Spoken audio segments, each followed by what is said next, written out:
देखिए क्वेश्चन क्या है हमारा, a particle moving in straight line, ठीक है, विद इनिशियल वेलोसिटी u, उसकी इनिशियल वेलोसिटी कितनी है u, and uniform acceleration a, acceleration भी यूनिफॉर्म, मतलब हम लोग इक्वेशन ऑफ मोशन यूज कर सकते हैं, है ना। If the sum of the distance travel in tth second, है ना, tth मतलब t और t-1 से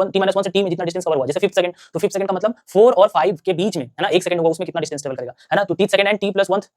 सेकंड में 100 सेंटीमीटर ये चलता है, तो हमें क्या बताना है कि फाइनल वेलोसिटी कितना होगा, है ना। देखो आप इसको कैसे करोगे, कोई भी अगर आप इसको कांसेप्ट से नहीं करोगे, ठीक है ना, आप करते रहोगे, आपका आंसर नहीं आएगा, है ना। देखो इसमें इक्वेशन ऑफ मोशन का कौन सा लगेगा, तो डायरेक्ट इक्वेशन ऑफ मोशन नहीं लगेगा, है ना, टीथ वाला एसएनएथ वाला लगेगा, है ना। तो देखो, तो टीथ में और t+1 में दोनों मिला करके कितना चला है 100 सेंटीमीटर, ठीक है, 100 सेंटीमीटर, है ना, 100 सेंटीमीटर। तो हमें आंसर भी चाहिए सेंटीमीटर पर सेकंड में, ये जो वेलोसिटी आएगा ये भी सेंटीमीटर पर सेकंड में चाहिए, ठीक है, यूनिट का ध्यान रखना है। तो देखो हुआ क्या है कि मान लेते हैं, ठीक है, ये क्या है कि हमारा पार्टिकल, देखो क्या है कि यहाँ से स्टार्ट किया हुआ, इनिशियल वेलोसिटी कितनी है u, है ना। तो ये बोल रहा है कि टी सेकंड का मतलब क्या हुआ कि ये T second, total T second, और यहाँ पे हम मान रहे हैं कि ये t-1 होगा, तो टी सेकंड का मतलब इतना वाला पार्ट, है ना, t-1 से t वाले पार्ट को मिला करके, और t+1 ये हुआ होगा,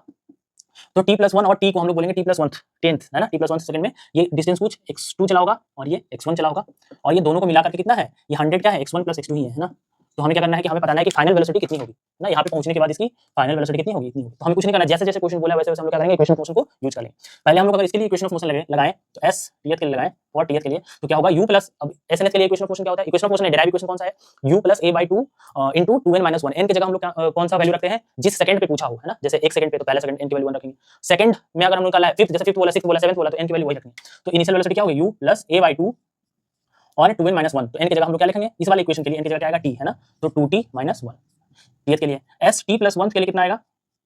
इनिशियल तो वही रहेगी a/2, तो ये तो कांस्टेंट है। यहाँ पे देखो टाइम कितना लगेगा, तो टाइम हमें क्या रखना पड़ेगा t+1, तो जब 2 × t+1 - 1, है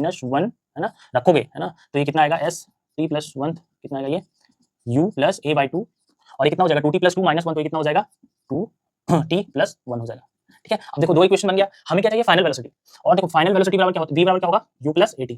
अब देखो इसमें कहीं भी न्यूमेरिकल वैल्यू तो है नहीं, तो हमें क्या चाहिए, कहीं ना कहीं u + at ही तो चाहिए, फाइनल वेलोसिटी वही तो होता है। तो हमें u + इक्वेशन फर्स्ट है और ये इक्वेशन सेकंड है, ये दोनों को ऐड कर रहा हूँ, दूसरे कलर से कर लेता हूँ, तो ये हो जाएगा 2u हो जाएगा, u + u कितना हो जाएगा 2u, है ना, और ये दोनों को ऐड करूंगा तो a/2 को मैं कॉमन ही ले रहा हूँ अभी, और अंदर ऐड होगा तो कितना बचेगा, ये 2t - 1 प्लस 2t प्लस का 1, तो ये कैंसिल हो जाएगा, तो ये कितना बचेगा 40, तो 100 बराबर 2u + a/2 × 4t, है ना।